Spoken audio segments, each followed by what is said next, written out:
can't believe we're halfway through this series now, and we're once again delving into another childhood classic and one of the biggest shows of the 2000s, Bob the Engineer. Now, I've seen little to no people voice their opinions on these movies, so I have no idea how people feel about them. I don't know which is considered the worst or which is considered the best. So that's why I'm here, to see whether any of these movies will make me want to ask Bob to schedule them for demolition. Although, just a quick disclaimer, I won't be covering Bob's Big Plan, When Bob Became a Builder, or Scrambler to the Rescue, because they're just elongated episodes of the show with no movie qualities whatsoever. And as much as I really wanted to cover The Legend of the Golden Hammer and The Big Dino Dig, they're literally just episode compilations with segments in between. So those aren't going to be covered. Cry about it. So with all that out of the way, can we get started? Yes, we can.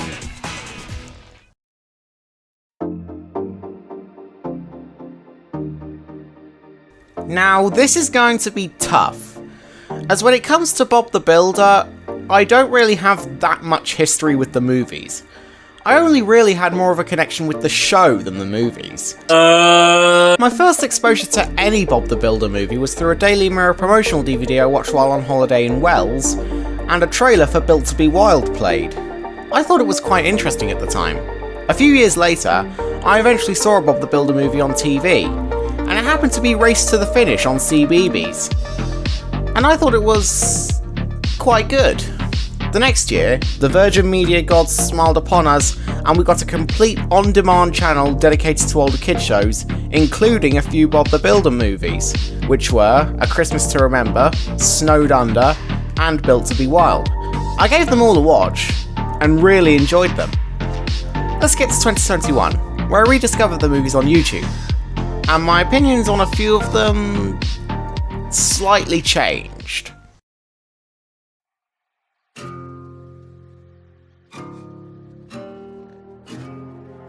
It's that time again. Time to deconstruct these movies. No pun intended. As always, I've rewatched all of these movies in preparation for this video, and this will be based around my opinion and nobody else's. Oh my god. What a first movie! Going into my rewatch, I was not expecting this to be the definitive Bob the Builder Christmas special. So to start, the characters. Just like episodes 1 and 4, I won't be addressing all the characters, because I think we all know the characters like Bob, Wendy, Lofty, Scoot, Muck, Dizzy, and Rolly too. Having said that, when one of the aforementioned is the lead of a specific movie, I will talk about them. In the case of A Christmas to Remember, the lead of the movie is probably Bob, as we follow his struggles to get everything done in time and prepare for the arrival of his brother. Speaking of which, Tom is quite good. His scenes were great, especially the final one. Scoot, however, is nothing, and only exists because Bunty Ferguson was a really great character. I loved the running joke of her constantly cocking up with Mr. Bentley's name. I'll talk more about humour later. As for the lasers, we can skip them, but I will come back to one of them later. So what's this movie about? When Bob's twin brother, Tom, is due to come for Christmas, Bob thinks he only has a minor amount of jobs to do. However, with demands from Bunty piling up, Bob finds himself with too much to do. Now on to positives.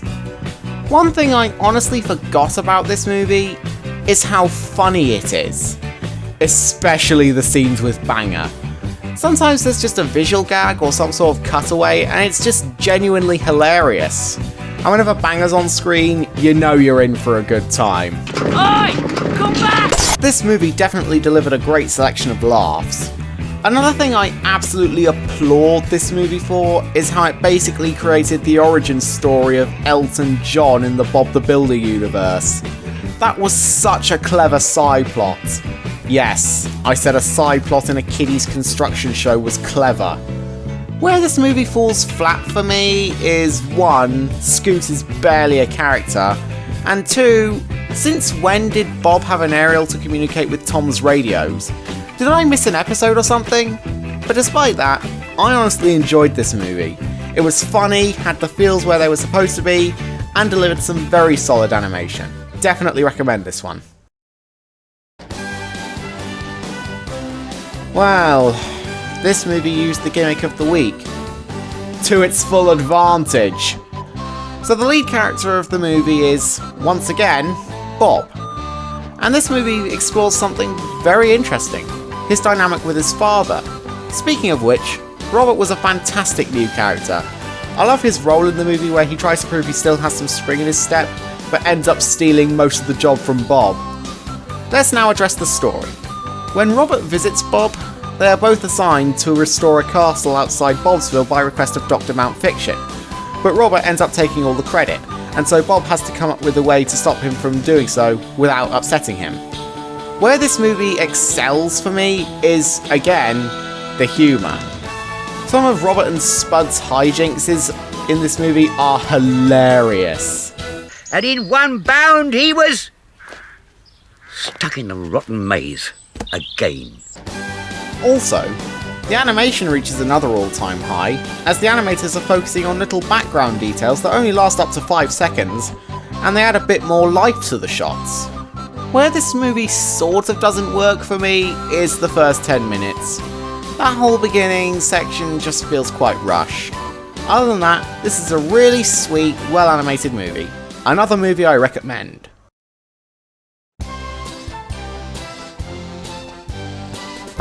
Snowed under the Bobblesburg Winter Games. I really liked you. But not anymore. Yeah, there was a time, maybe 8 years ago, when I would have really liked this movie, as it was one of the first Bob the Builder movies I ever saw, but during 2 rewatches, one I had last spring and the other recently, I realised that this is plain garbage. So the lead character of this movie is Scoop, and I'll express my views on him in this movie later. Let's move on to the main new character of this movie, Benny. Unreal banana peel? I really liked his role of trying to bring Scoop down to earth throughout this movie, and he was very well expanded on in Project Build It later on. And I really like how Benny sort of looks up to Scoop in this movie, and I find it quite cute that he calls him Big Banana. Yes, I know what Big Banana has implications of, let's all be grown up. But then you have Zuma, who suffers from Scoop's issues. In other words, he's absolutely nothing. In fact, he feels even more like a Scoop wannabe because of the fact they literally recycled Scoop's prop for him. Admittedly, Zuma was used a bit more in Project Build It, but even then he wasn't used enough to be considered a legitimate character. Can we also talk about how incredibly nothing the new humans are? If I went into detail on these nothing new human characters, we'd be here all day. Let's just address the story. When the mountain pass gets snowed under, it's up to Scoop, Benny and the other machines to complete the courses for the Bobblesburg Winter Games, because the bigger machines are unable to make it because that would make the plot go too fast and make this seem like a stock standard episode of the show. Now let's address the one thing I saw as decent. The first third. Admittedly, it was quite fun, especially with the hijinks of Spud and Pilchard. But after those first 20 minutes, the movie took an outrageous nosedive. Now let's get into the big meaty negatives. The first of them all is that this movie is so painfully boring. As in, there are way too many dialogue scenes, the movie loses its focus a lot, and it is so freaking unfunny. Compared to the previous 2 movies that had genuine comedy, the humour here is just so forced. Like, the production crew thought that Spud acting like an Aussie and saying an Australian slang would get a laugh. Now let's address, by far, the worst aspect of this movie. Scoop. Are we supposed to be rooting for this twat? For most of the movie, he just acts like a straight-up Karen. Yeah, what was that about one of Season 3's episodes being cancelled because Scoop was too out of character? So what the fuck was your excuse here? I understand what they were going for. They were trying to make Scoop big-headed from being team leader, and that's why he's a douche, but then he gets humbled later when he fucks up big time.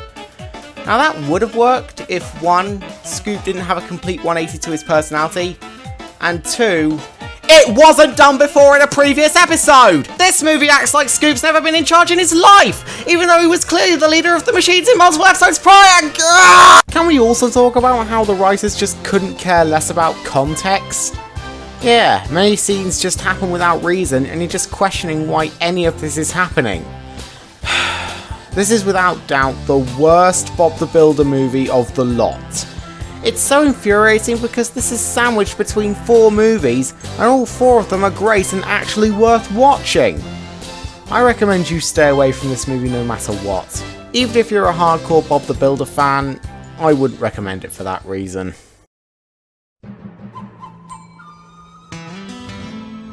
Well, we just went from my least favourite Bob the Builder movie to my most favourite Bob the Builder movie. This was such a fun watch.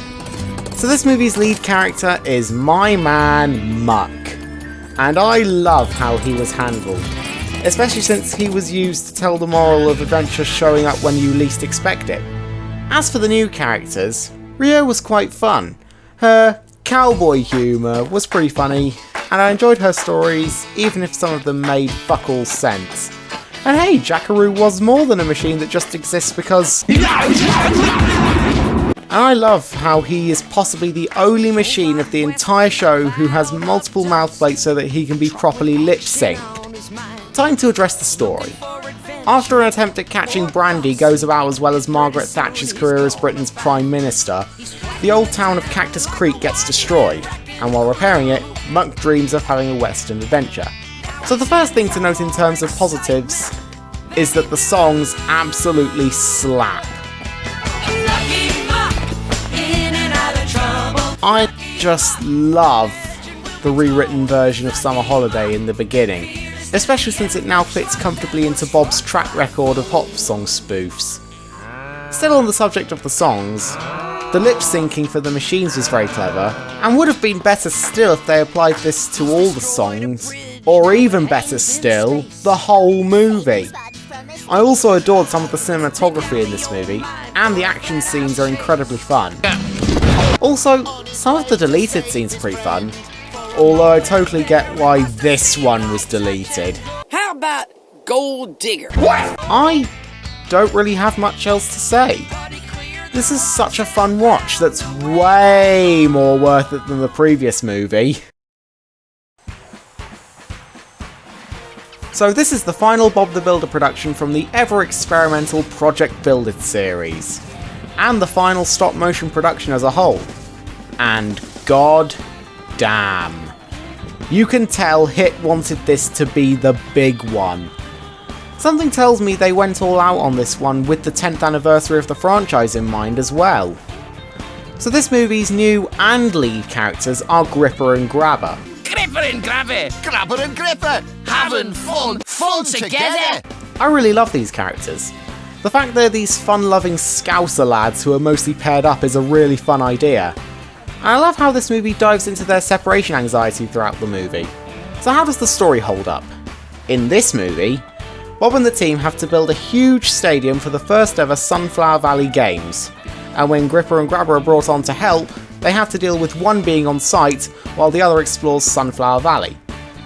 Where this movie absolutely shines is once again how funny it is, especially with how over-dramatic Mr. Bentley is in various scenes.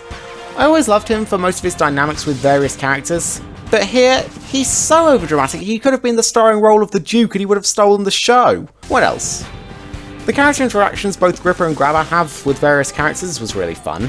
And finally, Mr. Beasley being out of context is always a plus. I mean, Mr. Beasley is my favourite human character of the show, and his scenes were hilarious as always.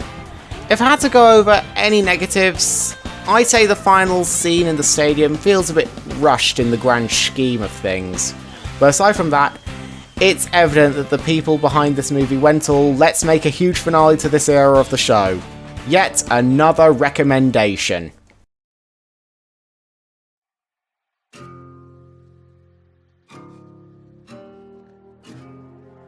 So, now time to conclude with the final thoughts on these movies.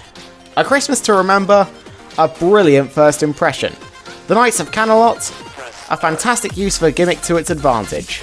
Snowed under the bubbles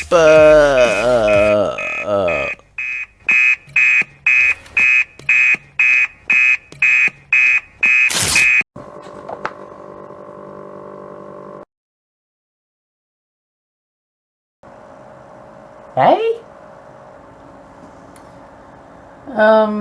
Hi Diego.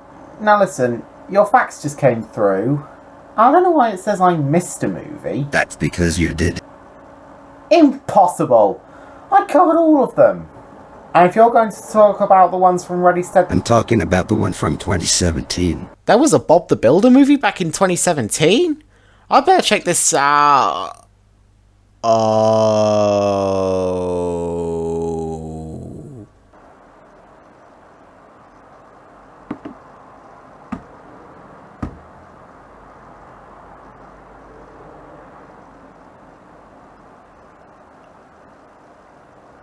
No! Alright, I'll talk about this one. This is just a horrendous movie. And who do we have to congratulate for that? You guessed it. Our favourite scam antivirus developer, Mattel. So let's address the lead character, Scoop. And just like his portrayal in the rest of the reboot, Scoop with his ear rape voice is annoying as sin. In terms of the new characters, Conrad is a one-dimensional villain that looks like Soldier. Ace is the only character with a backstory which actually had me taking him seriously at certain points until they fucked it up in Season 21. Thud is nothing, Crunch is nothing. Can we just go over the story before I can get a match and put this movie out of its misery? So this dam's being built and Conrad wants to mess it up and soil Scoop and Ace's friendship with blackmail and whatnot. So from that summary we're met with the most glaring issue of the movie. It's very easily predictable to the point that you can even predict what the characters are going to say and get it right. Not to mention, the ending of the movie just can't decide on what it wants to be. So first we have the river flowing into the lake, okay. But then the plot decides it wants to be Ice Age 2 and have the dam break. Then we go to a Save the City plotline where Ace becomes an NPC plot convenient character. And then we have a villain reveal trope as Conrad gets defeated for his actions. And then we have rebuilding the dam. Oh my god, make up your mind, movie! And another thing, why is there so much threat of scrapping in this movie? I mean, I guess it gives Conrad a reason to blackmail Ace, but why scrap? Why is scrap being mentioned in a Bob the Builder movie? You were going to be crushed! And turned into tin cans. Leave the mentions of scrapping to Thomas, Ace. You know, there was a time, like 4 or 5 years ago, when I would have told you I love this movie, but now it's so damn frustrating! Can he fix it? I don't think so.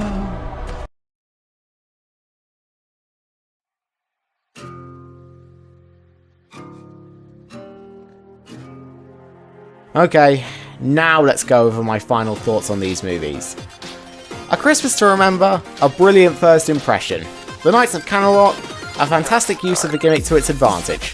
Snowed Under, the Bubblesburg Winter Games, easily the worst. Built to be Wild, easily the best. Race to the Finish, the grandest grand finale to a great era of the show. Mega Machines, a frustrating, predictable mess, which is understandable, so have a great day. Well, 4 out of 6, right? But seriously, Bob has never been without fault. While he's mostly been a brilliant character to the point that he beat out fucking Westlife, he does have his minimal share of duds, and the movies are no exception, especially in the case of these two. But, luckily for us, there's more bad than good. I'm honestly surprised I've never seen anyone else talk about these movies. I suppose this makes this episode of Movie Memories all the more unique, right? That line ain't gonna age well within a few years.